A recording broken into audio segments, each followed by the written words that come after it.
বিদেশ থাকিয়া টাকা স্বর্ণ নিয়ে আসছে বাড়িতে, আনন্দ বিবির জন্য অলংকার। এয়ারপোর্টে আইসা নামলো, স্ত্রী পরিবারের সবাই গাড়ি নিয়ে স্বামীকে আগাইয়া নিতে আসলো। গাড়ির মধ্যে উঠলো, গাড়ি চললো বাড়ির গন্তব্যে। যাইতে যাইতে কত গাড়ির মধ্যে বাচ্চা পরিবারের সাথে বহুদিনের মহব্বতের আকর্ষণীয় আনন্দ চলে। আল্লাহর কুদরতের খেলা, বাড়ি যাওয়ার কাছাকাছি গাড়িটা পানির মধ্যে চলে গেল।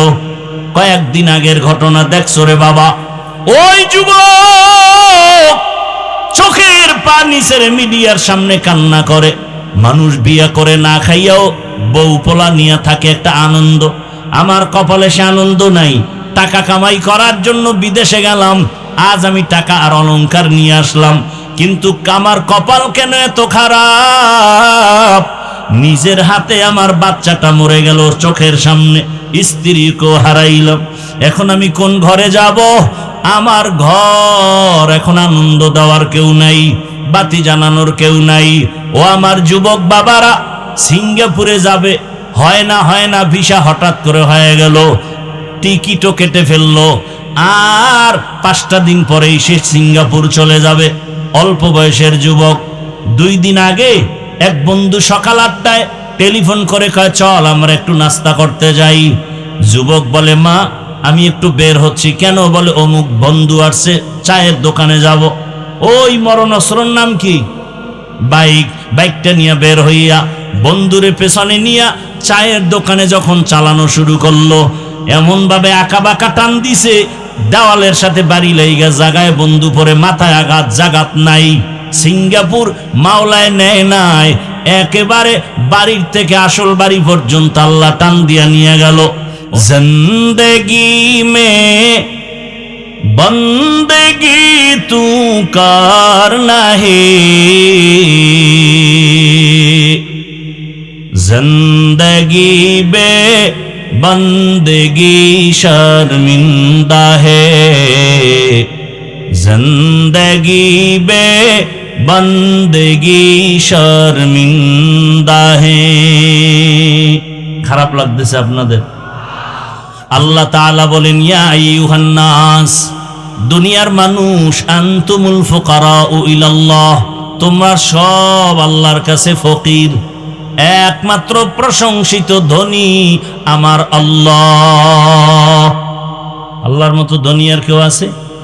দুনিয়ার ধনীরা দেয় কিন্তু খোটা দেয়, মনের মতো দেয় না। আর আমার আল্লাহ এত পরিমাণ দেন, বান্দার চাহিদার বেশি, খোটাও দেন না। আল্লাহ তাআলা বলেন, সাহায্য সারা চলার উপায় নাই, তবে 3 জিনিসের দুর্বলতা যার মধ্যে নেই তার থেকে সাহায্য নাও। এবার সাহায্য তো আল্লাহর থেকে নিব, কার থেকে? জোরে বলেন। আচ্ছা বলেন তো, নবীজির সাহায্যের প্রয়োজন হলে কার কাছে চাইতেন? তা আপনার আমার আল্লাহর কাছে চাইতে সমস্যা কোথায়? নবী হাদিসে বলেন, একটা জুতার ফিতাও যদি ছিঁড়ে যায় আল্লাহর কাছে বলো, কারণ আমার আল্লাহর কাছে মানুষের মতো দয়ার কোনো প্রাণী নাই। আল্লাহ সব সময় তাকায় থাকেন বান্দা কখন আল্লাহকে ডাকবে আর বলবে, ইয়া ইলাহি তু মেরা মাবুদ হ্যায়, ইয়া ইলাহি তু মেরা মাশুক হ্যায়, ইয়া ইলাহি মুঝসে মুঝকো দূর কর, তাকে দেখো মুঝ মে তুঝকো এক নজর। আল্লাহর নবী বলেন, ইজা সাআলতা ফাসআলিল্লাহ, যখন তুমি সুয়াল করবা আল্লাহর কাছে সুয়াল করো। ওয়া ইজা ইসতাআনতা ফাসতাইন বিল্লাহ, যখন সাহায্য চাইবা তুমি আল্লাহর কাছে চাও। আল্লাহর কাছে চাইতে দেরি, বান্দা পাইতে মোটেও দেরি হবে না। কিন্তু আমরা আল্লাহর কাছে অনেকে চাই, অনেকে বলে চাইও পাই না, এজন্য চাই না। আল্লাহ বলেন, চাওয়ারও সিস্টেম আছে। 2 জিনিসের মাধ্যমে আমার কাছে চাও। 1 নম্বরে ধৈর্য, 2 নম্বরে হলো নামাজ। আমাদের ধৈর্যও নাই, নামাজও নেই। যেই নামাজ আমরা পড়ি, ওই নামাজ কি নামাজ? নামাজও পড়ে মিথ্যাও বলি, নামাজ পড়ি সুদ খাই, নামাজ পড়ি ঘুষ খাই, নামাজ পড়ি জুলুম করি। এরকম নামাজ এ দেশে নাই। এই নামাজ তো জান্নাতের নামাজ নয়। নামাজ কেমন নামাজ? আল্লাহ নিজেই বলে নামাজ কেমন জানো? আরাইতাল্লাযী ইউকাযযিবু বিদ্দীন ফাযালিকাল্লাযী ইয়াদউল ইয়াতীম ওয়া লা ইয়াহুদ্দু আলা তাআমিল মিসকিন। এরপরে আয়াত কি?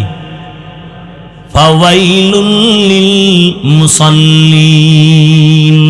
ওয়াইল নামক জাহান্নাম নামাজি মুসল্লির জন্য। ওয়াইল নামক জাহান্নাম নামাজি মুসল্লির জন্য। কোন ওয়াইল নামক জাহান্নাম? কোন নামাজি? নামাজও পড়ে গুনাহও করে। আর যেই নামাজি নামাজ পড়বে গুনাহ করবে না, তার জন্য বিনা হিসাবে জান্নাত। এরে নবীর আশিক, আল্লাহর থেকে নামাজ আর সবরের মাধ্যমে সাহায্য চাও, আল্লাহ দরজা খুলে দিবেন। এরে নবীর উম্মতের দল, এই ধৈর্যের মাধ্যমে তুমি সাহায্য প্রার্থনা করো। ধৈর্য তিন প্রকার: ইবাদতের বেলায় ধৈর্য, মুসিবতের বেলায় ধৈর্য, গুনাহের বেলায় ধৈর্য। স্বামী আর স্ত্রী কথা বলতেছে, হঠাৎ করে একদিন স্ত্রী স্বামীকে বলে, তুমি আমারে কেমন মোহাব্বত করো? বলে জীবন থেকেও বেশি। বলে তার নমুনা কি? বলে তুমি যা চাইবা তাই দিব, তুমি আমার জীবন, তুমি আমার মরণ। স্ত্রী একজন দিনদারি নারী, আল্লাহ ভোলা নারী, ডাক দিয়ে কয়, হে স্বামী, ভালো করে বলো, আমি যা চাইবো তাই দিবা? বলে হ্যাঁ। এবার স্ত্রী পরীক্ষামূলক বলে, ও স্বামী আমার, আমি যদি চাইলেই দাও, দেরি না করো তো আমারে 3 তালাক দিয়া দাও। কয় তালাক? স্বামী খুশি? স্বামী বলে, এটা তো দেওয়ার জন্য বলি না। বলে ওয়াদা করছো, যা চাইবো তাই দিবা, দাও, তালাক দাও। দুইজনের ভেতরে মৃদু তর্ক শুরু হয়ে গেল। সমাধানের জন্য জামানার নবীর দরবারে রওনা। রাস্তার মাঝে যাইয়া হঠাৎ স্বামী বেচারা রাস্তায় পড়ে গিয়া পা ভেঙে গেছে। নুজহাতুল মাজালিসের মধ্যে ধৈর্যের বয়ানে ঘটনা আছে। ওই আল্লাহর বান্দা যখনই পা ভেঙে চিৎকার শুরু করে, আল্লাহ তুমি আমারে মুসিবত থেকে বাঁচাও। স্ত্রী হাতটা ধইরা বলে, নবীর দরবারে যাব না, বাড়ি লও। বাড়িতে যাইয়া স্ত্রী ডাক দিয়া কয়, স্বামী, আমি যে তালাক চাইছিলাম সে কথা উড্ড করে নিলাম, তালাক লাগবে না। স্বামী বলে, বিবি চাইলা কেন? আবার চাওয়ার পরে ফিরাইয়া নিলা কেন? এবার বিবি ডাক দিয়া কয়, স্বামী আমার, তুমি কি রাসূলের হাদিস শুনো নাই? রহমতের নবী বলছেন, মাইয়ুরিদিল্লাহু বিহি খাইরান ইউসিব মিন। আল্লাহ যারে বেশি আদর করে, মোহাব্বত করে, তারে মুসিবতের পরীক্ষা নেয়। আমি আমার বাবার ঘর মায়া ছাড়িয়া তোমার সংসারে আসছি খেদমত করার জন্য। এত বছর তোমার সংসার করলাম, একটা দিন কোনো মুসিবত দেখলাম না, কোনো কান্না নাই, হা হুতাশ নাই। বুঝলাম যেখানে মুসিবত নাই ওখানে আল্লাহর রহমত নাই। এজন্য কইছি ঘরে থাকবো না, যেখানে রহমত নাই ওখানে আমিও নাই। কিন্তু আল্লাহর কুদরত, যখন তুমি রাস্তার মাঝে গিয়া পড়ে গিয়া পাটা ভেঙে ফেলেছ, তখন তোমার কান্না শুরু হয়েছে। মুসিবত এসে গেছে। মুসিবত যেখানে আছে রহমতও সেখানে আছে, আমিও সেখানে আছি। এ কারণে তালাক চাইয়া আবার ফিরায় নিয়েছি। আর আমরা সামান্য একটু মুসিবতে পড়লে আল্লাহরে শুদ্ধা গালি দেয়, আছে না নাই? আল্লাহ হেদায়েতের দৌলত দান করেন। আল্লাহ বলেন, আমি পরীক্ষার হলে পাঠাইছি, পরীক্ষা করিয়া তোমার ঈমানটার তাজা করব, যাচাই করব। আল্লাহর কাছে সাহায্য চাওয়ার জন্য 2 জিনিস লাগবে, ধৈর্য আর নামাজ। আমাদের ধৈর্য নাই, নামাজও নাই, এ কারণে সাহায্য চাইও আমরা পাই না। যারা আল্লাহর কাছে চাওয়ার মতো চাইছেন, আল্লাহ তাদেরকে দিয়েই দিছেন, কঠিন ভাবে দিছেন। ভাইরা আমার, আল্লাহ পাক রব্বুল আলামিনের কাছে চাইছেন, আল্লাহ নগদ দিয়ে দিছেন, বাকিতেও দেন নাই। এ দুনিয়ায় আল্লাহর এক বড় দুশমন, নাম হলো ফিরআউন। জানেননি তার স্ত্রীর নাম কি? জোরে বলেন। ও আম্মা জানেরা, ও আমার কলিজার যুবক বাবারা, বৃদ্ধ বাবাজিরা, ভালো করে শুনে নাও। ও পর্দার আড়ালের মা, এ জমিনে বড় বেঈমান আল্লাহর নামের দুশমন এমন ফিরআউন।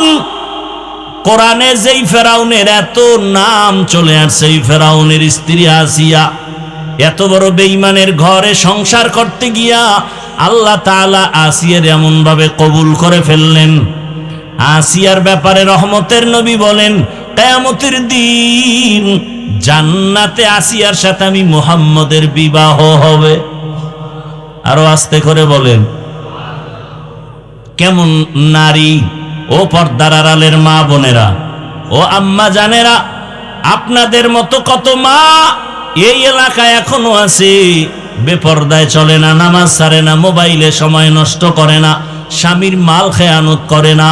আম্মা জানেরা, আপনারা কি পারবেন না একজন ভালো নারী হবেন? ও যুবক বাবারা, আমি তোমাদেরকে যতই বয়ান করি, আমি কিন্তু এ কথা বলি না আমার মতো টুপিওয়ালা বড় হুজুর হয়ে তসবিহ হাতে নাও, স্কুল বন্ধ করে মাদ্রাসায় যাও, আমি এ কথা কিন্তু বলি নাই।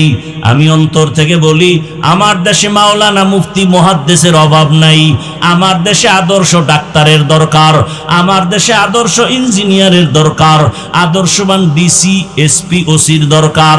আজ আমার দেশের প্রত্যেকটা থানা জেলার ওসি ডিসি এসপি যদি 5 বেলার নামাজি হতো, কোরআনের বয়ান চলতো, কোন সুদখোরের থেকে অনুমতি নেওয়ার প্রয়োজন হতো না। অতএব তুমি ডাক্তার হও, দোয়া করি, ইঞ্জিনিয়ার হও, প্রফেসর হও, কিন্তু আল্লাহর মোহাব্বত নিয়ে নবীর আদর্শের মালা গলায় লাগাও। তোমার মতো যুবক তোমাদের চোখের সামনে কি নাই? স্কুলে পড়ে, কলেজে পড়ে, নামাজও পড়ে নাই? বলো তুমি কেন পারবা না রে বাবা? তোমার মতো কত যুবক র্যাব, আর্মি, পুলিশ, বিডিআর এর চাকরি করে, নামাজ ছাড়ে না। তোমার বিবেকটাকে জিজ্ঞাসা করো, তুমি কেন পারবা না? তোমার মতো যুবক তাকায় দেখো, আজকে রাস্তায় গাড়ি চালায়, নামাজ পড়ে, তুমি বিবেকটাকে জিজ্ঞাসা করো, তুমি কেন পারবা না? তোমার মতো জেনারেল লাইনের সন্তান কৃষি কাজ করে, নামাজ পড়ে, নদীর মধ্যে মাছ ধরে, নামাজ পড়ে, ব্যবসা করে, নামাজ পড়ে, ডাক্তার, প্রফেসর, ইঞ্জিনিয়ার, নামাজি অভাব নাই। ও আল্লাহর বান্দারা, একটু চিন্তা করো, কয়দিন আর আশা পূরণে গুনার পথে দৌড়াবা? মনের শখ মিটাইয়া, মনের আশা পূরণে কত গুনাহ করেছো। মনে চাইছে পার্কে যাবা, দৌড়ায় গেছো। মনে চাইছে সারা রাত মোবাইল চালাবা, চালাইছো। মনে চাইছে নামাজ পড়বা না, পড়ো নাই। মনে চাইছে তুমি দাড়ি রাখবা না, রাখো নাই। আর কয়দিন, এখনো কি আশা পূরণ হয় নাই? ইয়া আইয়ুহাল্লাযীনা আমানু ইসতাঈনু বিস-সাবরি ওয়াস-সালাহ ইন্নাল্লাহা মা'আস-সাবিরিন। আল্লাহ তাআলা বলেন, ও মুমিন, কোন বেঈমানকে আজকের বয়ান করা না। আল্লাহ বলতেছেন মুমিনকে, তোমরা সাহায্য প্রার্থনা করো সবর ও সালাতের মাধ্যমে, নিশ্চিত আমি আল্লাহ সাবিরিন যারা তাদের বন্ধু হয়ে থাকব। কি বলবেন? নাউজুবিল্লাহ। আয়াতের তরজমা শেষ। হাদিসে রাসূল বলেন, মাইয়ুরিদিল্লাহু বিহি খাইরান ইউসিব মিন। আল্লাহ রসুল বলেন, যে ব্যক্তি আল্লাহ যাকে বেশি ভালোবাসবেন, মোহাব্বত করার ইচ্ছা করবেন, তাকে মুসিবতের দ্বারা পরীক্ষা নিবেন। মাইয়ুরিদিল্লাহু বিহি খাইরান ইউসিব মিন। আল্লাহ মুসিবতের দ্বারা তার প্রিয় বান্দাদের পরীক্ষা নিবেন। আয়াত হাদিসের তরজমা শেষ। আয়াতের মধ্যে আমার আল্লাহ দুনিয়ার মুমিনকে বয়ান করেছেন, কোনো বেঈমানকে না। শুধু মুমিনকে বললেন কেন, বেঈমানকে বললেন না কেন? সাহায্য চাও, ও মুমিন, সাহায্য চাও। সবর ও সালাতের মাধ্যমে। আল্লাহ শুধু মুমিনকে বয়ান দিলেন কেন? এর সংক্ষেপ জবাব, জান্নাত শুধু মুমিন পাবে, কোনো বেঈমান জান্নাত পাবে না। এবং আল্লাহ এত দয়াময় যে জান্নাত যে মুমিনকে দিবেন আল্লাহ চান বিনা হিসাবে দিতে। আমরা কি বিনা হিসাবে জান্নাত চাই? আল্লাহ কবুল করে। সাহায্য চাইতে বললেন কেন? এ হলো প্রশ্ন। এবং সাহায্য কার থেকে চাবো এটাও একটা প্রশ্ন। এবং সাহায্যটা কোন সিস্টেমে নিব চাবো এটাও একটা প্রশ্ন। সাহায্যের প্রয়োজন কি? কেন সাহায্য চাইতে আল্লাহ বললেন? কার কাছে চাইতে বলবেন? কোন সিস্টেমে সাহায্য চাবো? দরকার কি? এটা আগে বুঝি। দুনিয়াতে যত মানুষ আল্লাহ বানিয়েছেন প্রত্যেকেই অন্যের সাহায্য ছাড়া চলার কোনো রাস্তা নাই। প্রত্যেকটা মানুষ অন্যের সহযোগিতা ছাড়া চলতে। এইরকম যদি ডিস্টার্ব করে, কে আপনাদের দায়িত্ব দিছি না কাউকে উঠতে দিবেন না? আমি মোনাজাত দিয়ে দেই,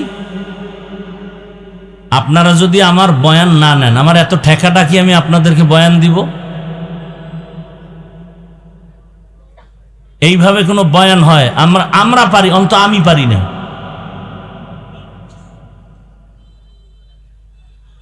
আর আমার কথা হলো, যাদের দীর্ঘ টাইম বসার অভ্যাস নাই, আপনারা কেন ভেতরে ঢুকছেন? আপনারা বাহিরে দাঁড়ায় দাঁড়ায় বয়ান শুনবেন, প্রয়োজনে আবার চলে যাবেন। চোখের নজরে যারা আছে এখানে ঢুইকা কেন ডিস্টার্ব করবেন বলেন তো? এই প্যান্ডেলটার দাম কত আপনি জানেন? এরকম একটা মজলিস আরশে আজিমে চলতেছে, আমার আল্লাহ সেখানে ওয়াজ করতেছেন, ফেরেশতারা শ্রোতা হয়ে আছে। আল্লাহ ডাইরেক্ট বয়ানের শেষে ঘোষণা দিয়ে দিছেন, এই প্যান্ডেলে যারা আছে সবার জীবনের সব গুনাহ মাফ। এজন্য আমি প্রায় সময় বলি, এ সমস্ত প্যান্ডেল এই খেরের বিছানা, একেবারে পৃথিবীর থার্ড ক্লাসের বিছানা। এখানে এসে বসতে গেলে কপাল লাগে, সব কপালওয়ালাদের কপালে জুটে না। এ সমস্ত প্যান্ডেলে আসতে কপাল লাগে, সব কপাল পরারা পারে না। এখানে বসতেও কপাল লাগে, মোনাজাত দিয়া যাইতেও কপাল লাগে। কপাল বড় ভিন্ন জিনিস। কপাল যদি পুড়ে যায় তো আমি হাফিজুর রহমান কেন আর মক্কা মদিনার ইমাম কেন? স্বয়ং রসুলের বয়ান ওই কপাল পরার কপালে কালেমা জুটে না। এমন কোন কপাল পরার নাম কি আপনাদের জানা আছে যে রসুলের হাতে কালেমা পড়ে নাই? যেই রসুলকে একবার দেখলে জাহান্নামের আগুন হারাম, যেই রসুলের চেহারা দেখলে পেটের ক্ষুধা থাকে না, কি আকর্ষণ আল্লাহ দিছেন। সেই রসুলকে টানা 13 বছর দেখলো, পাশে বসলো, খানা খাইলো একসাথে, কালেমা পড়ে নাই। এত বড় নিকৃষ্ট বেঈমান নাম কি? গর্ব সুরত आदमी इंसाबुदे अहमद बु जहलो हम एक साबुदे आदमीरा आदमीयत लाज़िमस औदरा गर्बुना बशुद ही जमास। 13 বছর বয়ান শুনছে, কপালে কালেমা নাই। যেই নবীকে একবার দেখবে জাহান্নামের আগুন হারাম, ওই নবীকে দেখার জন্য দুনিয়ার সব মখলুকাত আশিক হয়ে আছে। গর্তের পিপিলিকাও চায় এক নজর রহমতের নবীরে দেখবে। গর্তের সাপ অনেক দিন পর্যন্ত অপেক্ষায় আছে, রহমতের নবী আসবেন আর এক নজর দেখবেন। কেমন মায়ার নবী, রহমতের নবী আমার, যেই রহমতের নবী রাস্তা দিয়া হাঁটার সময় দুপার্শ্বের গাছ নত হয়ে সালাম জানায়। কেমন মায়ার নবী আমার। আম্মা জান আয়েশা রাদিয়াল্লাহু আনহা বলেন, নবীর ঘাম আমি বোতলের মধ্যে ভরে রাখতাম আর আতর হিসেবে ব্যবহার করতাম। সেই নবীকে 13 বছর দেখার পরও কালেমা পড়ে না, এর নামই হলো কফাল। আর অন্যদিকে 27 বছরের একটা যুবক তরবারি নিয়ে দৌড়ায় নবীকে জবাই করার জন্য। রহমতের নবীকে জবাই করবে, 27 বছরের যুবকটা তরবারি নিয়ে দৌড়ায়। রহমতের নবীকে একটা নজর দেখা মাত্র তরবারি ফালাইয়া রহমতের নবীরে বলেন, নবী মাফ করে দেন, কালেমার মালা গলায় পড়ায়া দেন। 13 বছর দেখলো বয়ান শূন্য, কালেমা পড়ে না। আর 27 বছরের যুবকটা রসুলকে হত্যা করতে গিয়া কালেমাওয়ালা হয়ে গেল। এর নাম কফা। এই ভাগ্যবান কপালওয়ালার নাম জানেন কেউ? কি? এর নাম কফা। বহুদিন ধরে এই প্রোগ্রামের প্রচারণা চলছে গোটা মুক্তাগাছা এলাকার আশেপাশে। কফালওয়ালা এমন কফাল, আসার নিয়ত করে অনেকে আসতেই পারে নাই। আর একদল আসছে ঠিক, তবে বেহেশতের প্যান্ডেলে ঢুকতে পারে নাই।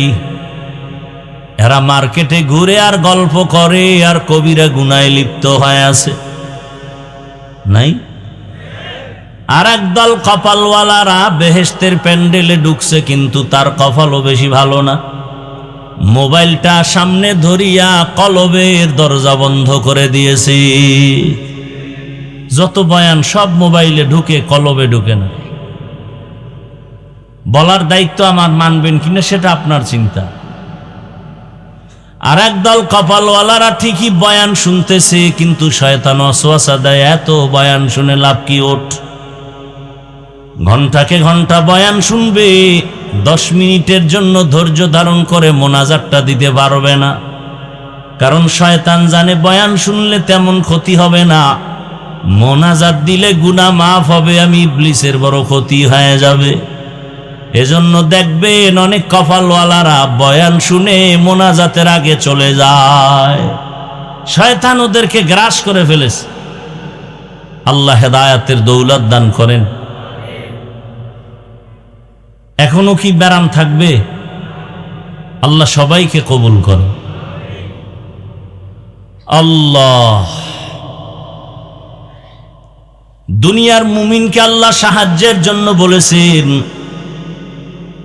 অথচ দুনিয়ার কোন মানুষ বেঈমানও বলেন কারো সাহায্য ছাড়া চলতে পারে না। কিন্তু মুমিনকে কেন বলেছেন, বেঈমানকে কেন বলেন না? বলে জান্নাত শুধু মুমিন পাবে, কোনো বেঈমান পাবে না। যদিও হাদিসে পাকে আছে প্রত্যেকটা বান্দার নামে জান্নাতে বাড়ি বরাদ্দ করা আছে। এবার আল্লাহ মুমিনকে জান্নাত দিতে চান, ওই জান্নাতটা তুমি দুনিয়াতেই অর্জন করো, বিনা হিসাবে দিয়ে দিব। তবে সাহায্য ছাড়া তুমি দুনিয়াতে চলতে পারবা না। কেন পারবো না?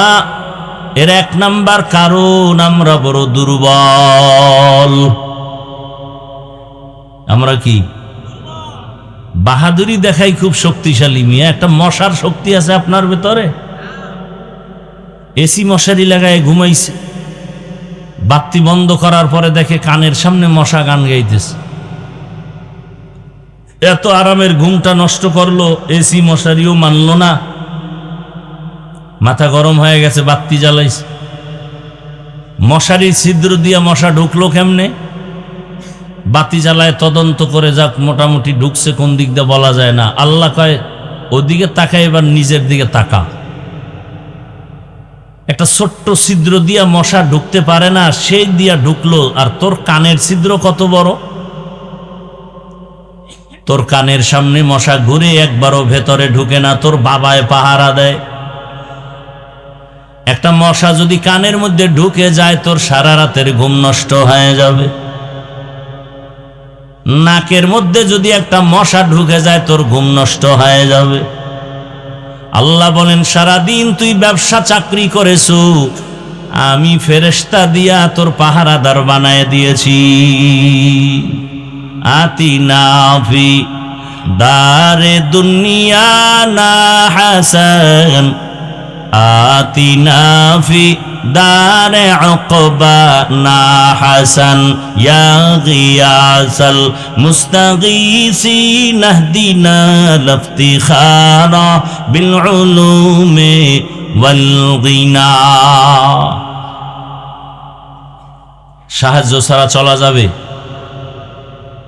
ভালো করে বোঝার চেষ্টা করি, দুনিয়ার সবাই আমরা দুর্বল। আল্লাহ বলেন ওয়া খুলিকাল ইনসানু যায়ীফা,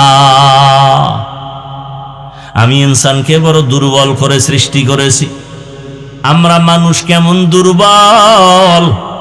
একটা ছাগল বা বকরির বাচ্চা দিয়ে তাকায় দেখবেন, বকরির বাচ্চা যখন দুনিয়াতে আসে ওর আশেপাশে কোনো সহযোগিতাকারী থাকে না, থাকে? আর আপনি আমি যেদিন আসছি, আমার আম্মা জানের কণ্ঠ অনেক চাপায় রাখে পর্দা।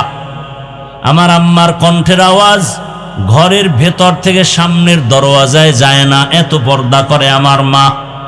কারণ নারীদের শরীরটা ঢেকে রাখা যেমন ফরজ, ভিন পুরুষের থেকে কণ্ঠকেও ঢেকে রাখা ফরজ।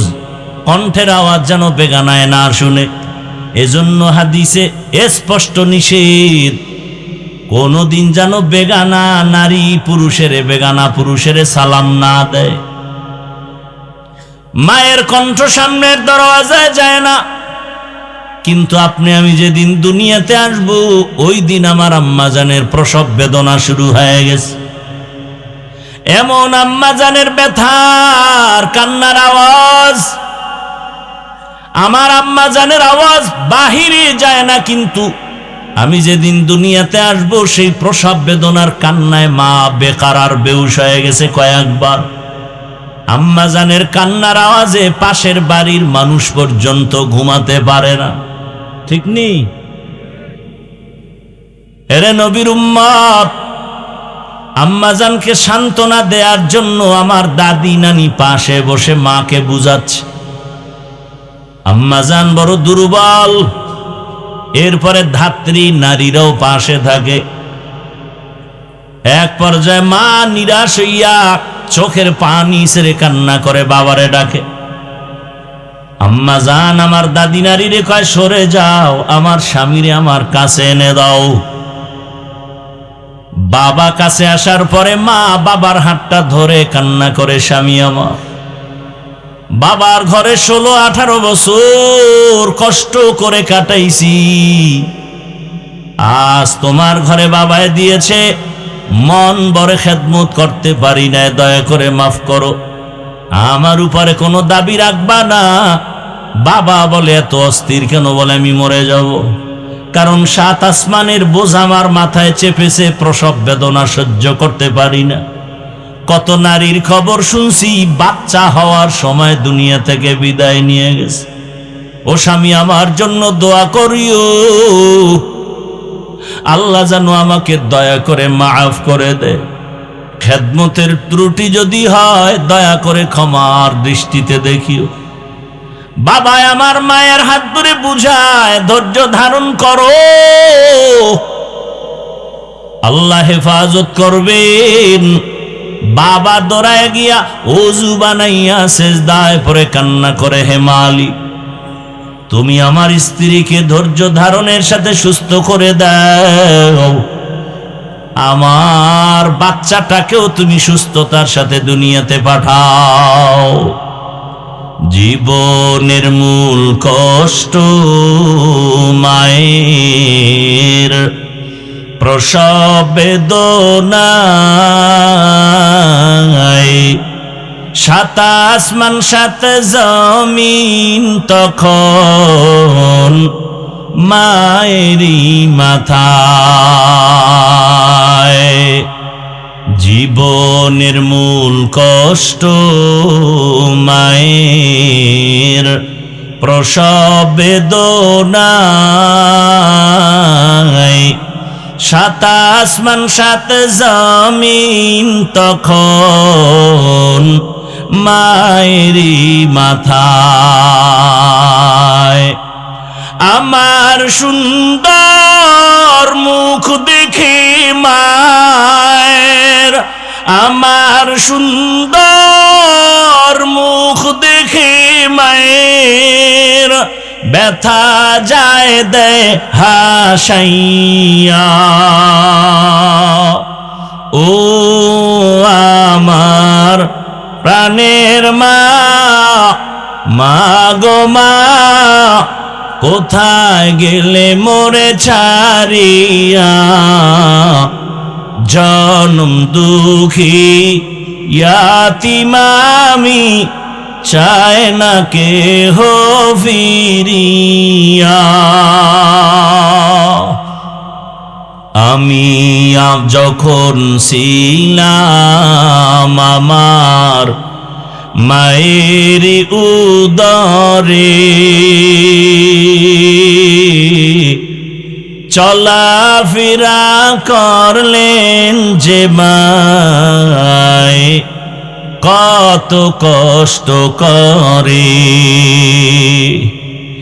আমি যখন ছিলাম আমার মায়ের উদরে, চলাফেরা করলেন যে মায়, কত কষ্ট করে। এমন মাকে কেমনে আজি, এমন মাকে কেমনে আজি যাব আমি ভুলিয়া। ও আমার প্রাণের মা, মা গো মা, কোথায় গেলে মোরে ছাড়িয়া? জনম দুঃখী ইয়াতীম আমি, চায় না কেহ ফিরিয়া। মাগো আমি ইয়াতীম বলে সবাই দেয় তাড়াইয়া, দুঃখের সাথে দিন কাটাই মা, পেটে ক্ষুধা নিয়া। মাগো আমি ইয়াতীম বলে সবাই দেয় তাড়াইয়া, দুঃখের সাথে দিন কাটাই মা, পেটে ক্ষুধা নিয়া। ঘুমের মাঝে মাকে দেখে, ঘুমের মাঝে মাকে দেখে, কেন্দে দেই বুক ভাসাইয়া। ও আমার প্রাণের মা, মা গো মা, কোথায় গেলে মোরে ছাড়িয়া? জনম দুঃখী ইয়াতীম আমি, চায় না কেহ ফিরিয়া। খেদমতে মা দর পে দর কুন সুবহ শাম, তাকে বাসি দর্দ আলম নেক নাম। সাহায্য ছাড়া চলার কোনো রাস্তা খোলা নাই। আল্লাহ আমাদের দুর্বল করে বানাইছেন।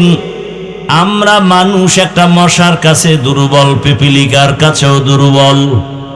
এমনকি আমি প্রায় সময় বলি, মানুষের হাতে বানানো পাতলা 2 টাকা দামের একটা বেলেটের কাছে আমরা দুর্বল। এক কথায় জবাব, আমাদের মতো দুর্বল কোনো প্রাণী এই জমিনে তালাশ করে পাবেন না।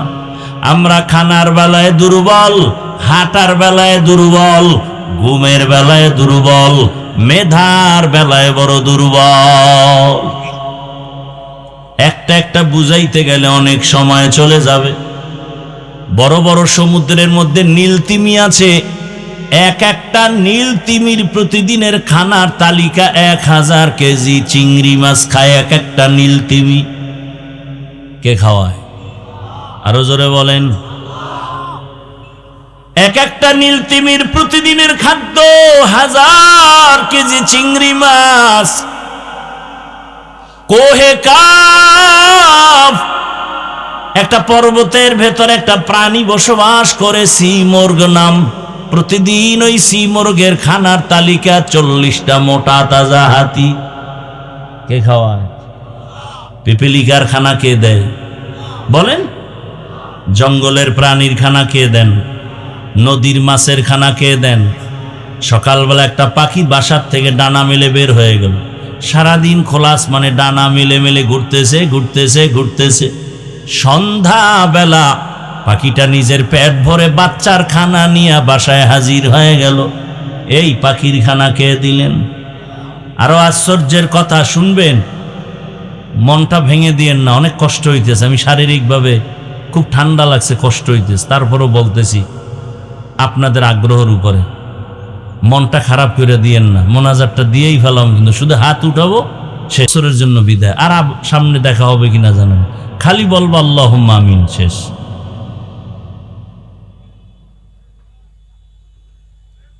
আসলে যে বলছি কপাল, কি বলছিলাম মনে আছে? বলি না একটু আগে, 13 বছর বয়ান শুনেও কপাল খুলে না, আর রসুলকে জবাই করতে গিয়েও কি কপাল খুলে গেছে। এমন খোড়া খুলছে ওমরের কপাল যে ওমর মসজিদে বই একটা আওয়াজ দিছে 2000 কিলোমিটার দূরে ইরানে, সেই ওমরের আওয়াজ সে ডাইরেক্ট শুনে গেছে। এমন কপাল খুলছে ওমরের যে রাস্তা দিয়ে এখন ওমর চলে, ওই রাস্তায় শয়তান আসে না।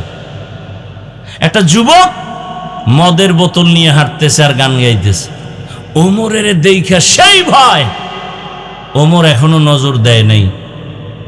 ওমর আসতেছে, মদ বোতল নিয়ে, যুবক কাঁপতেছে। ওমর যদি মদের বোতল পায় তাহলে কোনো কথা নাই, তরবারি রেডি, কল্লা ফালায় দিবে। কথার আগে তরবারি। কি পাওয়ার আল্লাহ ওমরকে দিছেন! শয়তান ওমরের ভয় পায়। এখন যুবকের চোখে চোখে পড়ে গেছে, মদের বোতল ফালাইয়াও দিতে পারে না, ওমর দেখে বলাইছে। যুবক কি করবে? মনে মনে আল্লাহরে ডাক দিয়েছে, মাওলা তুমি ওমরের হাত থেকে আমাকে বাঁচাও, আমি আর জীবনে মদ পান করব না। ওমর আইসা খায়, তোর হাতে কি বোতল, দে। ও তো কাঁপতেছে, খায় কাঁপো কেন, দে। যুবক তো খাঁটি তওবা করে ফেলছে। বোতলটা ওমরের হাতে নিয়ে উপরে উঠায় তাকায় দেখে 1 ফোঁটা মদ বোতলে নাই, টোটাল বোতলটা সাদা দুধে ভরা। খাকোবাদো আবওয়া আতিশ বান্দা বামানে তু মুর্দা বা হক জিন্দা। ঘুমে ধরছে আপনাদের? আমি জানি জাতি সারা রাত মোবাইলের হক আদায় করে ঘুমায় না। সারা রাত গুনার প্র্যাকটিস চলে ঘরে ঘরে। আল্লাহ হেদায়াত দান করুন। আল্লাহ তাআলা আমাদেরকে খানার বেলায় দুর্বল করে বানাইছেন, মেধার বেলায় আমরা বড় দুর্বল। দেখেন, আমি বয়ান করি ঠিকই, কিন্তু যদি আমাকে কোনো মাসআলার ফতোয়া জিজ্ঞাসা করেন, বলবা আমি পারবো না, মুফতি সাহেবের কাছে যাও। ঠিক নি? মুফতি সাহেব ফতোয়া দিব, এই কাম আমার না। তাহলে আমি যত মেধা সম্পন্ন হই না কেন, মুফতি সাহেবের কাছে আমি দুর্বল আছি না নাই? MBBS ডাক্তারের সার্টিফিকেট নিয়ে সবাই বসছে, এক একজন এক এক সাইড। মেডিসিনের ডাক্তারের কাছে গিয়া যদি কোন স্যার আমার কানের মধ্যে সমস্যা, কয় নাক কান গলার কাছে যা। আমি পারুম না। নাক কান গলাওয়ালা ভাই, তুমি আমার পেটের লিভারের চিকিৎসা দাও, বলে আমি পারবো না। এই বিষয় বিশেষজ্ঞ আর একজন। দুনিয়াতে আমরা মেধার বেলায় দুর্বল, খানার বেলায় দুর্বল। অর্থাৎ দুনিয়াতে যত দুর্বলতা আছে সব আমার মধ্যে আছে। আল্লাহ তাআলা বলেন, তোমারে দুর্বল করে বানাইছি আমি। এরপরে তুমি জান্নাতের পথে যদি আগাইতে চাও, ওই দুর্বলতা নিয়ে আগাইবা তো পারবা না, কারণ তোমার পেছনে আবার 3 দল শয়তান আছে, তোমার পেছনে টানে জান্নাতে যাইতে দিবে না। একদল মানুষ শয়তান, আর একদল জিন শয়তান, আর একটা হলো নফস শয়তান, যেটা বডির মধ্যে কাজ করে। এই 3 শয়তান আমাকে ধোঁকা দেয়, ওদিকে আমি নিজেই সৃষ্টিগতভাবে দুর্বল। আবার যেই দুনিয়াতে আমি চলে জান্নাতের পথে আগাবো, সেই দুনিয়ার পরিবেশটাও বড় খারাপ, দুনিয়ার পরিবেশটাও বড় দুর্বল। ডানে গুনাহ, বামে গুনাহ, সামনে গুনাহ। ঘর থেকে বের হব গুনাহ, ঘরের মধ্যে গুনাহ, কানের মধ্যে আওয়াজ আসে গুনার আওয়াজ, চোখের সামনে গুনাহ। এত কিছু ট্যাকেল দিয়া সামনে জান্নাতের পথে আগানো আমি দুর্বলের দ্বারা সম্ভব না, অন্যের সাহায্য নিতেই হবে। এই হলো একটা আল্লাহর দিকের বুঝ। আর একটা বুঝ কি? আর একটা দুর্বলতার বুঝ হলো দুনিয়াতে প্রত্যেকটা মানুষ সামাজিকভাবে একে অপরের কাছে দুর্বল। চলতেই পারি না, আমার কাছে টাকা আছে, ঘরে চাল নাই। চাল কই? কৃষকের কাছে। কৃষক মানুষ মনে করেন খুব নিম্নের মানুষ, চাষিদেরকে খুব দুর্বল মনে করে। ও কয় বড় লোক, তুমি যতই বাহাদুরি করো, তোমার পকেটের টাকা আমাকে দাও তো আমার চাল তোমার ঘরে যাবে, না হয় যাবে না। কি তাহলে বড় লোক যতই বাহাদুরি করি, আমার টাকার বাহাদুরি চলবে না। আমি চালওয়ালার কাছে দুর্বল, মাছওয়ালার কাছে দুর্বল।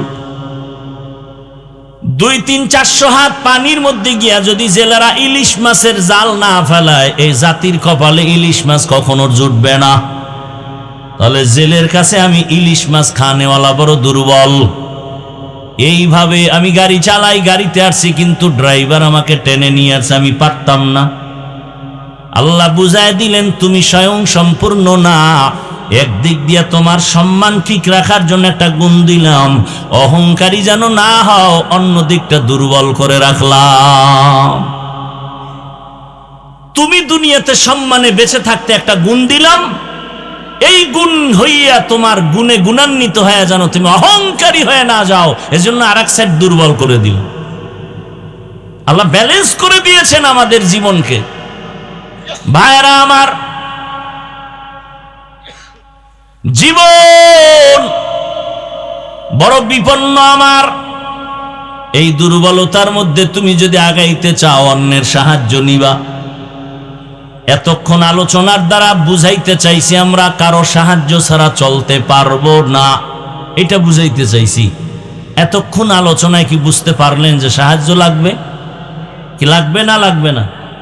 দুনিয়ার লাইনেও লাগবে, আখেরাতের লাইনেও লাগবে। একজন ভালো ডাক্তার হতে হলে লেখাপড়া শুধু সার্টিফিকেট যথেষ্ট হবে না, বড় এক অভিজ্ঞ ডাক্তারের কাছে গিয়ে প্র্যাকটিক্যাল ট্রেনিং নিতে হবে। দুনিয়ার লাইনেও দুর্বল, আখেরাতের লাইনেও দুর্বল। এখন অন্যের সাহায্য ছাড়া চলা যাবে না। অন্যের সাহায্য কার থেকে নিব? যার মধ্যে 3টা দুর্বলতা নাই, তার থেকে সাহায্য চাইলেই পাওয়া যাবে। 1 নাম্বার, যার মধ্যে কোনো পিছুটান নাই। 2য় দুর্বলতা, যার কোনো অভাব নাই। 3য় দুর্বলতা, যার কোনো স্বার্থ নাই। এই 3টা দুর্বলতা যার মধ্যে নাই, তার থেকে তুমি চাইলেই পাওয়া যাবে। এবার দুনিয়া তালাশ করে দেখলাম, পিছনে টান নাই এমন কোনো মানুষ নাই। প্রত্যেকটা মানুষের পেছনে টান, মা টানে, বাবায় টানে, সন্তান, স্ত্রী, পরিবার। পিছনে টান নাই এমন কোনো মানুষ নাই। 2, অভাব। দুনিয়াতে অভাব ছাড়া কোনো মানুষ নাই। বলে কেমন? যে যত বড় টাকাওয়ালা তার অভাব তত বেশি। গরিবের অভাব 100 টাকায় সমাধান হয়, বড় লোকের অভাব 1,00,000 টাকায় সমাধান হয় না।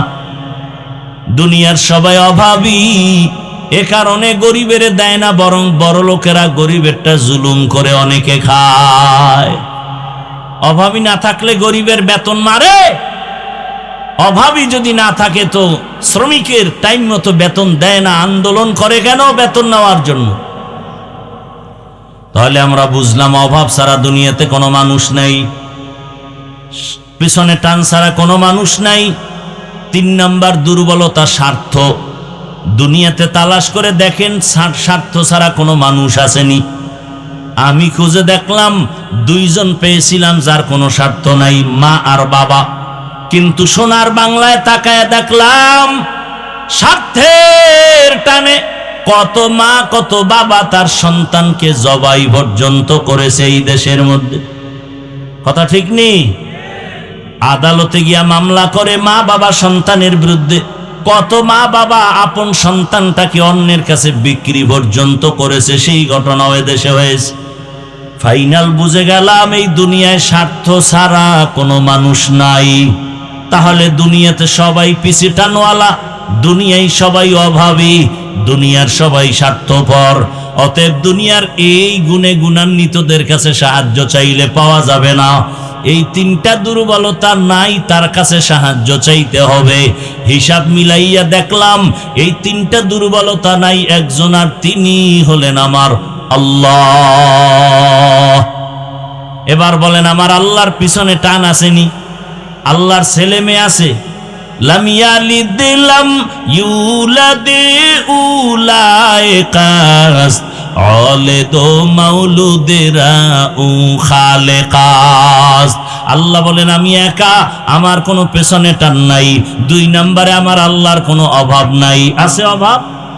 ইয়া আইয়ুহান নাস আনতুমুল ফুকারাউ ইলাল্লাহ ওয়াল্লাহু হুয়াল গানিয়্যুল হামিদ।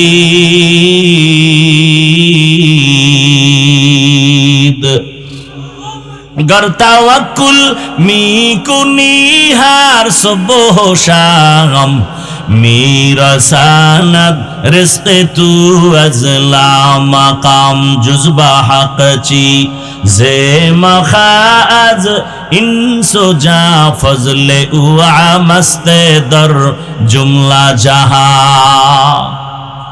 ময়মনসিংহ এলাকায় বিশেষ করে মুক্তাগাছা থানায় আমার জানা মতে কোনো গ্রাম বাদ আছে কিনা যে আমি বয়ান করি নাই। সপ্তাহে মুক্তাগাছা ঘুমাইতাম আর প্রতিদিন 1-2টা বয়ান করতাম। তখন আমি ছাত্র। এরপরে আস্তে আস্তে ব্যস্ততাও বেড়ে গেল, আসি না। এই সমস্ত অঞ্চলগুলোতে আসলে মনের আবেগ নিয়ে আসি, কিন্তু মানুষের মন বোঝা বড় কঠিন। এই জন্য চেষ্টা করি না আসার জন্য। কারণ এখন মন কিভাবে রক্ষা করব সেই মেডিসিন আমার জানা নাই। কি বয়ান দিলে এরা বসে থাকবে, কি বয়ান দিলে এগো তৃপ্তি হবে, এই মেডিসিন তো আমার জানা নাই। বাট আমাকে যদি বলে দেওয়া হয় যে এই লাইনে আপনি কথা বলেন, তখন কিছুটা অনুভব হবে, বুঝতে পারবো যে এই লাইনে বয়ান লাগবে। হ্যাঁ, জীবনটা বড় কষ্টের তো বাবা, লেখাপড়া করছি বড় কষ্ট করে, আর এই স্টেজে উঠছি বহু আল্লাহওয়ালার থাপ্পড় খেয়ে, লাথি খেয়ে। তারা কেমন ছিলেন জানেন? বয়ান যখন তারা করতেন, মাঠের মধ্যে গলা কাটা মুরগির মতো মানুষ লাফাইতো আর চিল্লাইতো। আল্লাহর কসম করে বলতেছি, আমরা তাদের লাথি খাইয়ে এখানে আসছি। বয়ানের টাইমে কেউ পান খাবে, স্টান উঠায় তার মাথায় বাড়ি মারত। এরকম আল্লাহর ওলিদের লাত্তি খেয়ে থাপ্পড় খেয়ে এখানে আসছি। এজন্য কোরআনের বয়ান চলবে আর আপনি চা পান করবেন আর পান খাবেন, এটা বরদাস্ত করতে পারি না। লড়াচড়া করবেন না, সে বয়ান তো করি না যে জিকিরে লাগায় আমি একটু চা খাবো, আমিও তো খাই না। বয়ান চলতেছে, ধারাবাহিক চলতেছে, একটা মানুষ চোখ ডানবাম করার সুযোগ নাই। এজন্য একজন আল্লাহর বড় বুজুর্গ বলছেন, বয়ান ওয়াজ হওয়ার জন্য 2 পুঁজি লাগে, নাইলে ওয়াজ হয় না, শুধু আওয়াজ হয়। আওয়াজ এক পুঁজি আল্লাহর রহমত, আর এক পুঁজি উপস্থিত শ্রোতাদের একনিষ্ঠ আকর্ষণ আর দিলের মোহব্বত। এই 2 জিনিস থাকলে ওয়াজ হয়। আর সেই ওয়াজে কলবের মধ্যে গিয়া আসর করে, বাড়ি মারে, আর চোখ থেকে পানি আসে।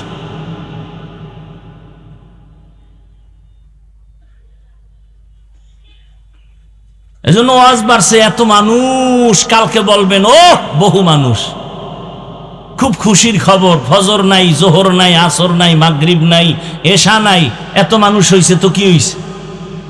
আবারও ফজর খালি তো কি হইল? এই চাপাবাজিতে কি হবে? এই প্রশংসায় কি হবে? এখান থেকে বের হয়ে রাস্তায় বেরি, ওয়াজে আসছে, বেলুন কিনছে, বেলুন, প্লাস্টিকের মাছ, এডি লয়ে যাব বাড়ি, বউ জিগাইলে বলবে মোনাজাতে বেলুন কবুল হয়ে গেছে। এরা আসছে ওয়াজ শুনতে, আর ওয়াজের নামে মার্কেটে ঘুরে নারী পুরুষ যুবক যুবতী অবাধে ঘুরতেছে, হাসি তামসা করতেছে, খাইতেছে। কি হবে বলেন? এখানে বেহেশতের বাগান, মার্কেট ওখানে জাহান্নামের টুকরা। পরীক্ষা চলতেছে, কই ঢুকতেছ হিসাব মিলা। আজরাইল কিন্তু ধাক্কা দিলে ঘুমের মধ্যে তুই নাই। কি জিন্দেগি মে বন্দেগি তু করনা হে, जिंदगी बे बंदगी शर्मिंदा है, जिंदगी बे बंदगी शर्मिंदा है। খারাপ লাগতেছে আপনাদের যুবক বাবারা? আল্লাহ সবাইকে কবুল করেন, হেদায়েতের নূর আল্লাহ আমাদেরকে দান করে। আল্লাহ পাকে মাহফিল হেদায়েতের জন্য কবুল করে। সাহায্য ছাড়া চলার উপায় কার থেকে নিব? যার তিনটা দুর্বলতা নাই। তিন দুর্বলতা নাই কার? জোরে বলেন। আল্লাহ তাআলা বলেন, ইয়া আইয়ুহান নাস, দুনিয়ার মানুষ, আনতুমুল ফুকারাউ ইলাল্লাহ, তোমরা সব আল্লাহর কাছে ফকির। একমাত্র প্রশংসিত ধনী আমার আল্লাহ। আল্লাহর মতো ধনী আর কেউ আছে? দুনিয়ার ধনীরা দেয় কিন্তু খোটা দেয়, মনের মতো দেয় না। আর আমার আল্লাহ এত পরিমাণ দেন, বান্দার চাহিদার বেশি, খোটাও দেন না। আল্লাহ তাআলা বলেন, সাহায্য সারা চলার উপায় নাই, তবে তিন জিনিসের দুর্বলতা যার মধ্যে নেই তার থেকে সাহায্য নাও। এবার সাহায্য তো আল্লাহর থেকে নিব, কার থেকে? জোরে বলেন। আচ্ছা বলেন তো, নবীজির সাহায্যের প্রয়োজন হলে কার কাছে চাইতেন? তা আপনার আমার আল্লাহর কাছে চাইতে সমস্যা কোথায়? নবী হাদিসে বলেন, একটা জুতার ফিতাও যদি ছিঁড়ে যায় আল্লাহর কাছে বলো, কারণ আমার আল্লাহর কাছে মানুষের মতো দয়ার কোনো প্রাণী নাই। আল্লাহ সব সময় তাকায় থাকেন বান্দা কখন আল্লাহকে ডাকবে আর বলবে, ইয়া ইলাহি তু মেরা মাবুদ হ্যায়, ইয়া ইলাহি তু মেরা মাশুক হ্যায়, ইয়া ইলাহি মুঝসে মুঝকো দূর কর, তাকে দেখো মুঝ মে তুঝকো এক নজর। আল্লাহর নবী বলেন, ইজা সাআলতা ফাসআলিল্লাহ, যখন তুমি সুয়াল করবা আল্লাহর কাছে সুয়াল করো। ওয়া ইজা ইসতাআনতা ফাসতাইন বিল্লাহ, যখন সাহায্য চাইবা তুমি আল্লাহর কাছে চাও। আল্লাহর কাছে চাইতে দেরি, বান্দা পাইতে মোটেও দেরি হবে না। কিন্তু আমরা আল্লাহর কাছে অনেকে চাই, অনেকে বলে চাইও পাই না, এজন্য চাই না। আল্লাহ বলেন, চাওয়ারও সিস্টেম আছে। দুই জিনিসের মাধ্যমে আমার কাছে চাও। এক নম্বরে ধৈর্য, দুই নম্বরে হলো নামাজ। আমাদের ধৈর্যও নাই, নামাজও নেই। যেই নামাজ আমরা পড়ি, ওই নামাজ কি নামাজ? নামাজও পড়ে মিথ্যাও বলি, নামাজ পড়ি সুদ খাই, নামাজ পড়ি ঘুষ খাই, নামাজ পড়ি জুলুম করি। এরকম নামাজ এ দেশে নাই। এই নামাজ তো জান্নাতের নামাজ নয়। নামাজ কেমন নামাজ? আল্লাহ নিজেই বলে নামাজ কেমন জানো? আরাইতাল্লাযী ইউকাযযিবু বিদ্দীন ফাযালিকাল্লাযী ইয়াদউল ইয়াতীম ওয়া লা ইয়াহুদ্দু আলা তুআমিল মিসকিন। এরপরে আয়াত কি? ফাওয়াইলুল লিল মুসাল্লিন। ওয়াইল নামক জাহান্নাম নামাজি মুসল্লির জন্য। ওয়াইল নামক জাহান্নাম নামাজি মুসল্লির জন্য। কোন ওয়াইল নামক জাহান্নাম? কোন নামাজি? নামাজও পড়ে, গুনাহও করে, আর যেই নামাজি নামাজ পড়বে গুনাহ করবে না, তার জন্য বিনা হিসাবে জান্নাত। এর নবীর আশিক আল্লাহর থেকে নামাজ আর সবরের মাধ্যমে সাহায্য চাও, আল্লাহ দরজা খুলে দিবেন। এর নবীর উম্মতের দল, এই ধৈর্যের মাধ্যমে তুমি সাহায্য প্রার্থনা করো। ধৈর্য তিন প্রকার: ইবাদতের বেলায় ধৈর্য, মুসিবতের বেলায় ধৈর্য, গুনাহের বেলায় ধৈর্য। স্বামী আর স্ত্রী কথা বলতেছে, হঠাৎ করে একদিন স্ত্রী স্বামীকে বলে, তুমি আমারে কেমন মোহাব্বত করো? বলে, জীবন থেকেও বেশি। বলে, তার নমুনা কি? বলে, তুমি যা চাইবা তাই দিব, তুমি আমার জীবন, তুমি আমার মরণ। স্ত্রী একজন দিনদারি নারী, আল্লাহ ভোলা নারী, ডাক দিয়ে কয়, হে স্বামী, ভালো করে বলো, আমি যা চাইবো তাই দিবা? বলে, হ্যাঁ। এবার স্ত্রী পরীক্ষামূলক বলে, ও স্বামী আমার, আমি যদি চাইলেই দাও, দেরি না করো তো আমারে 3 তালাক দিয়া দাও। কয় তালাক? স্বামী খুশি? স্বামী বলে, এটা তো দেওয়ার জন্য বলি না। বলে, ওয়াদা করছো, যা চাইবো তাই দিবা, দাও, তালাক দাও। দুইজনের ভেতরে মৃদু তর্ক শুরু হয়ে গেল। সমাধানের জন্য জামানার নবীর দরবারে রওনা। রাস্তার মাঝে যাইয়া হঠাৎ স্বামী বেচারা রাস্তায় পড়ে গিয়া পা ভেঙে গেছে। নুজহাতুল মাজালিসের মধ্যে ধৈর্যের বয়ানে ঘটনা আছে। ওই আল্লাহর বান্দা যখনই পা ভেঙে চিৎকার শুরু করে, আল্লাহ তুমি আমারে মুসিবত থেকে বাঁচাও। স্ত্রী হাতটা ধইরা বলে, নবীর দরবারে যাব না, বাড়ি লও। বাড়িতে যাইয়া স্ত্রী ডাক দিয়া কয়, স্বামী, আমি যে তালাক চাইছিলাম সে কথা উড্ড করে নিলাম, তালাক লাগবে না। স্বামী বলে, বিবি চাইলা কেন, আবার চাওয়ার পরে ফিরাইয়া নিলা কেন? এবার বিবি ডাক দিয়া কয়, স্বামী আমার, তুমি কি রাসূলের হাদিস শুনো নাই? রহমতের নবী বলছেন, মাইয়ুরিদিল্লাহু বিহি খাইরান ইউসিব মিন। আল্লাহ যারে বেশি আদর করে, মোহাব্বত করে, তারে মুসিবতের পরীক্ষা নেয়।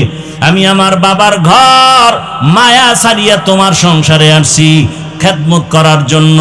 এত বছর তোমার সংসার করলাম, একটা দিন কোনো মুসিবত দেখলাম না, কোনো কান্না নাই, হা হুতাশ নাই। বুঝলাম যেখানে মুসিবত নাই ওখানে আল্লাহর রহমত নাই। এজন্য কইছি ঘরে থাকবো না, যেখানে রহমত নাই ওখানে আমিও নাই।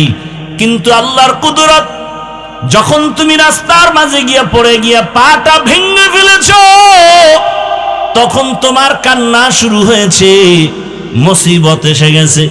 মুসিবত যেখানে আছে রহমতও সেখানে আছে, আমিও সেখানে আছি। এ কারণে তালাক চাইয়া আবার ফিরায় নিয়েছি। আর আমরা সামান্য একটু মুসিবতে পড়লে আল্লাহরে শুদ্ধা গালি দেয়, আছে না নাই? আল্লাহ হেদায়েতের দৌলত দান করেন। আল্লাহ বলেন, আমি পরীক্ষার হলে পাঠাইছি, পরীক্ষা করিয়া তোমার ঈমানটা তাজা করব, যাচাই করব। আল্লাহর কাছে সাহায্য চাওয়ার জন্য 2 জিনিস লাগবে, ধৈর্য আর নামাজ। আমাদের ধৈর্য নাই, নামাজও নাই, এ কারণে সাহায্য চাইও আমরা পাই না। যারা আল্লাহর কাছে চাওয়ার মতো চাইছেন, আল্লাহ তাদেরকে দিয়েই দিছেন, কঠিন ভাবে দিছেন। ভাইরা আমার, আল্লাহ পাক রব্বুল আলামিনের কাছে চাইছেন, আল্লাহ নগদ দিয়ে দিছেন, বাকিতেও দেন নাই। এ দুনিয়ায় আল্লাহর এক বড় দুশমন, নাম হলো ফিরআউন। জানেননি তার স্ত্রীর নাম কি? জোরে বলেন। ও আম্মা জানেরা, ও আমার কলিজার যুবক বাবারা, বৃদ্ধ বাবাজিরা, ভালো করে শুনে নাও। ও পর্দার আড়ালের মা, এ জমিনে বড় বেঈমান আল্লাহর নামের দুশমন এমন ফিরআউন। কোরআনে যেই ফেরাউনের এত নাম চলে আসছে, এই ফেরাউনের স্ত্রী আসিয়া এত বড় বেঈমানের ঘরে সংসার করতে গিয়া আল্লাহ তাআলা আসিয়ার এমন ভাবে কবুল করে ফেললেন। আসিয়ার ব্যাপারে রহমতের নবী বলেন, কিয়ামতের দিন জান্নাতে আসিয়ার সাথে আমি মুহাম্মদের বিবাহ হবে। আরো আস্তে করে বলেন, কেমন নারী! ও পর্দার আড়ালের মা বোনেরা, ও আম্মা জানেরা, আপনাদের মতো কত মা এই এলাকায় এখনো আছে, বেপরদায় চলে না, নামাজ ছাড়ে না, মোবাইলে সময় নষ্ট করে না, স্বামীর মাল খেয়ানত করে না। আম্মা জানেরা, আপনারা কি পারবেন না একজন ভালো নারী হবেন? ও যুবক বাবারা, আমি তোমাদেরকে যতই বয়ান করি, আমি কিন্তু এ কথা বলি না আমার মতো টুপিওয়ালা বড় হুজুর হয়ে তসবিহ হাতে নাও, স্কুল বন্ধ করে মাদ্রাসায় যাও। আমি এ কথা কিন্তু বলি নাই। আমি অন্তর থেকে বলি, আমার দেশে মাওলানা মুফতি মুহাদ্দিসের অভাব নাই। আমার দেশে আদর্শ ডাক্তারের দরকার, আমার দেশে আদর্শ ইঞ্জিনিয়ারের দরকার, আদর্শবান ডিসি এসপি ওসির দরকার। আজ আমার দেশের প্রত্যেকটা থানা জেলার ওসি ডিসি এসপি যদি 5 বেলার নামাজি হতো, কোরআনের বয়ান চলতো, কোন সুদখোরের থেকে অনুমতি নেওয়ার প্রয়োজন হতো না। অতএব তুমি ডাক্তার হও, দোয়া করি, ইঞ্জিনিয়ার হও, প্রফেসর হও, কিন্তু আল্লাহর মোহাব্বত নিয়ে নবীর আদর্শের মালা গলায় লাগাও। তোমার মতো যুবক তোমাদের চোখের সামনে কি নাই? স্কুলে পড়ে, কলেজে পড়ে, নামাজও পড়ে নাই? বলো তুমি কেন পারবা না রে বাবা? তোমার মতো কত যুবক র্যাব, আর্মি, পুলিশ, বিডিআর এর চাকরি করে, নামাজ ছাড়ে না। তোমার বিবেকটাকে জিজ্ঞাসা করো, তুমি কেন পারবা না? তোমার মতো যুবক তাকায় দেখো, আজকে রাস্তায় গাড়ি চালায়, নামাজ পড়ে। তুমি বিবেকটাকে জিজ্ঞাসা করো, তুমি কেন পারবা না? তোমার মতো জেনারেল লাইনের সন্তান কৃষি কাজ করে, নামাজ পড়ে, নদীর মধ্যে মাছ ধরে, নামাজ পড়ে, ব্যবসা করে, নামাজ পড়ে, ডাক্তার, প্রফেসর, ইঞ্জিনিয়ার, নামাজি অভাব নাই। ও আল্লাহর বান্দারা, একটু চিন্তা করো, কয়দিনের আশা পূরণে গুনার পথে দৌড়াবা? মনের শখ মিটাইয়া, মনের আশা পূরণে কত গুনাহ করেছো। মনে চাইছে পার্কে যাবা, দৌড়ায় গেছো। মনে চাইছে সারা রাত মোবাইল চালাবা, চালাইছো। মনে চাইছে নামাজ পড়বা না, পড়ো নাই। মনে চাইছে তুমি দাড়ি রাখবা না, রাখো নাই। আর কয়দিন, এখনো কি আশা পূরণ হয় নাই? বলো যুবক বাবারা, আর কতদিন পার্কে পার্কে ঘুরলে তোমার আশা পূরণ হবে? বলো আর কতদিন সারা রাত মোবাইল চালাইলে আশা পূরণ হবে? আর কতবার দাড়ি কাটলে আশা পূরণ হবে? বলো আর কতবার নামাজ বাদ দিলে আশা পূরণ হবে? এবং এ কথাটাও বলো, তোমার হায়াতের বাকি আছে আর কতদিন? এমন কোনো দিন নেই যুবকের লাশের খবর নাই। পানির মধ্যে যুবকের লাশ, ঘুমের বিছানায় যুবকের লাশ, গাড়ির নিচে যুবকের লাশ, ওই মহামারী করোনায় যুবকের লাশ, ডেঙ্গুর মধ্যে যুবকের লাশ। মাত্র কয়েক মাস আগের ঘটনা, বিদেশ থাকিয়া টাকা স্বর্ণ নিয়ে আসছে বাড়িতে আনন্দ, বিবির জন্য অলংকার।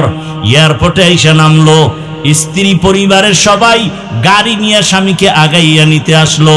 গাড়ির মধ্যে উঠলো, গাড়ি চললো বাড়ির গন্তব্যে। যাইতে যাইতে কত গাড়ির মধ্যে বাচ্চা পরিবারের সাথে বহুদিনের মহব্বতের আকর্ষণীয় আনন্দ চলে। আল্লাহর কুদরতের খেলা, বাড়ি যাওয়ার কাছাকাছি গাড়িটা পানির মধ্যে চলে গেল। কয়েকদিন আগের ঘটনা দেখছো রে বাবা। ওই যুবক চোখের পানি ছেড়ে মিডিয়ার সামনে কান্না করে। মানুষ বিয়ে করে না খাইয়াও বউ পোলা নিয়ে থাকে একটা আনন্দ। আমার কপালে সে আনন্দ নাই। টাকা কামাই করার জন্য বিদেশে গেলাম, আজ আমি টাকা আর অলংকার নিয়ে আসলাম, কিন্তু আমার কপাল কেন এত খারাপ? নিজের হাতে আমার বাচ্চাটা মরে গেল চোখের সামনে, স্ত্রীকেও হারাইলাম। এখন আমি কোন ঘরে যাব? আমার ঘর এখন আনন্দ দেওয়ার কেউ নাই, বাতি জানানোর কেউ নাই। ও আমার যুবক বাবারা, সিঙ্গাপুরে যাবে, হয় না ভিসা হঠাৎ করে হয়ে গেল, টিকিটও কেটে ফেললো, আর 5টা দিন পরেই সে সিঙ্গাপুর চলে যাবে। অল্প বয়সের যুবক। 2 দিন আগে এক বন্ধু সকাল 8টায় টেলিফোন করে কয়, চল আমরা একটু নাস্তা করতে যাই। যুবক বলে, মা আমি একটু বের হচ্ছি। কেন? বলে অমুক বন্ধু আসছে, চায়ের দোকানে যাব। ওই মরণস্রর নাম কি? বাইকটা নিয়ে বের হইয়া বন্ধুরে পেছনে নিয়া চায়ের দোকানে যখন চালানো শুরু করলো, এমন ভাবে আঁকা বাঁকা টান দিছে, দেওয়ালের সাথে বাড়ি লাইগা জাগায় বন্ধু পরে মাথায় আঘাত, জাগাত নাই। সিঙ্গাপুর মাওলায় নেয় নাই, একেবারে বাড়ির থেকে আসল বাড়ি পর্যন্ত আল্লাহ টান দিয়া নিয়ে গেল। ও যুবক বাবা, ইদানিং কালে যত লাশের খবর, যুবকের লাশ, মনটাকে একটা কথাই বুঝাও যে আমার মতো যুবক জেনারেল লাইনে থাইকাও যদি স্কুল কলেজে পড়ে নামাজ পড়ে আমি কেন পারি না, চাকরি করে, ব্যবসা করে, কৃষি কাজ করে, শ্রমিকের কাজ করে, আমি কেন পারি না? এখনো সময় আছে, তওবা করো। ও পর্দার আড়ালের মা, ওই ফেরাউনের স্ত্রী আল্লাহকে এতবার রাজি করে ফেললেন যে নবী নিজে বলে গেছেন আসিয়ার সাথে আমার বিবাহ হবে জান্নাতের ভেতরে। আসিয়া ফেরাউন একদিন দেখে আসিয়ার জবান থেকে আমার আল্লাহর নাম বের হয়ে গেছে। ফেরাউন কয়, এই আসিয়া, কার নামটা নিলা? বলে আমার রব। ফেরাউন বলে, মিশরের রব তো আমি, তুমি আবার কারে রব বলো? বলে, তোমারে যিনি বানাইছেন তিনি আমার রব। ফেরাউন বলে, সর্বনাশ, তুমি আমাকে রব মানো না? বলে, না, মানি না। এবার বুঝানো শুরু করলো, একবারের জন্য হলেও তুমি আমাকে রব বলো, আস্তে আওয়াজ দিয়া বলো। আসিয়া কয়, ঈমান আমার আল্লাহর জন্য এনেছি, মরিয়া গেলে যাব। আমার আল্লাহ তো এমন দুর্বল না যে তোমাকে আসতে বললে শুনবেন না। আমার আল্লাহকে আর ফাঁকি দেওয়া যাবে না। ফেরাউন সোজাভাবে যখন পারে নাই, এবার বাঁকা হইয়া খানা বন্ধ, ঘুমের বিছানাও নাই, কষ্ট দিতে দিতেও ফেরে না। এক পর্যায়ে ফেরাউন সিদ্ধান্ত নিল আসিয়াকে শুলিবিদ্ধ করে ফাঁসির মঞ্চে মেরে ফেলা হবে। ঘোষণা হয়ে গেল আসিয়ার ফাঁসি হবে অমুক দিন। মিশরের ময়দানে হাজারো লাখো মানুষের সমাগম হয়ে গেল। আসিয়াকে হাতে পায়ে রশি লাগাইয়া ফাঁসির মঞ্চে যখন নেওয়া হয়, আসিয়ার চোখে পানি, কান্নার আওয়াজ। হঠাৎ করে তাকাইয়া দেখে জামানার নবী মূসা ওই পথ দিয়া হেঁটে যায়। মূসা নবী তাকাইয়া দেখে আসিয়াকে ফাঁসির মঞ্চে নেয়। আসিয়া ডাক দিয়া কয়, নবী আপনি জানেননি আমি আসিয়ার হালাত কি? বলে, জানি। বলে, আপনি শুনছেন এই ফেরাউন আমাকে এখন শুলিবিদ্ধ করে মেরে ফেলবে? আসিয়া কান্না করে। মূসা নবী বলে, হ্যাঁ শুনছি। নবী আপনি আমার জন্য দোয়া করবেন। আসিয়া কিন্তু এই মূসা নবীকে শিশুবেলা লালন করার কারণে মাওলার কাছে দামি হয়ে গেছে, এজন্য হেদায়েতের দরজাও খুলে গেছে। নবী মূসা, এখন আমি দুনিয়ার থেকে চলে যাব, আপনি তো ফাঁকে ফাঁকে আমার আল্লাহর সাথে কথা বলতে যান, একটু আমাকে বলবেন এই মুহূর্তটা আমার মাওলা আমার উপরে কেমন আছেন? মূসা নবী কয়, রে আসিয়া, আমার আল্লাহ তোমার উপরে এখন খুশি। কোরআনের আয়াত। আসিয়া এবার এই কথা শুই না চোখের পানি সারিয়া আসমানের দিকে একটা তাকায়া মোনাজাত দিছে, ক্বালাত রব্বি ইবনিলি ইনদাকা বাইতান ফিল জান্নাহ। আসিয়া ডাক দিয়া কয়, রে মালিক, এত বড় ক্ষমতাওয়ালা ফেরাউনের ঘরে থাইকা আমারে থাকার জায়গা দেয় নাই, খানাও দেয় নাই রে আল্লাহ, শুধু তোমার মোহাব্বতের কারণে বিদায় বেলা তোমার কাছে একটা দাবি, দুনিয়াতে থাকার মতো একটা ঘর আমি পাই নাই, খানার মতো আরামের খানাও পাই নাই, বিদায় বেলা তোমার কাছে আমার আরজি, তোমার পার্শ্বে জান্নাতে একটা ঘর বানাইয়া দিও, তোমার কাছে একটা জান্নাতে ঘর বানায় দাও, আমি আসিয়া যেন সেখানে আরামে থাকতে পারি। কান্না করে আসিয়া এবার ফাঁসির মঞ্চে যাবে, আবার আকাশে তাকাইছে, আসিয়ার সাথে সাথে কান্না বন্ধ, হাসি দেওয়া শুরু করলো। ফেরাউন বলে, এখন তোমার ফাঁসি হবে, তুমি এখন কান্না বন্ধ করে কেন হাসো? আসিয়া ডাক দিয়া কয়, ফেরাউন তুমি দেখো না আমি আল্লাহর কাছে এখন চাইছি জান্নাতে একটা ঘর, আমার আল্লাহ অন্তরচক্ষু খুলে দিয়েছেন, জান্নাতের ঘর এখন আমি নিজের চোখে তাকায় দেখতেছি। লক্ষ লক্ষ ফেরেশতারা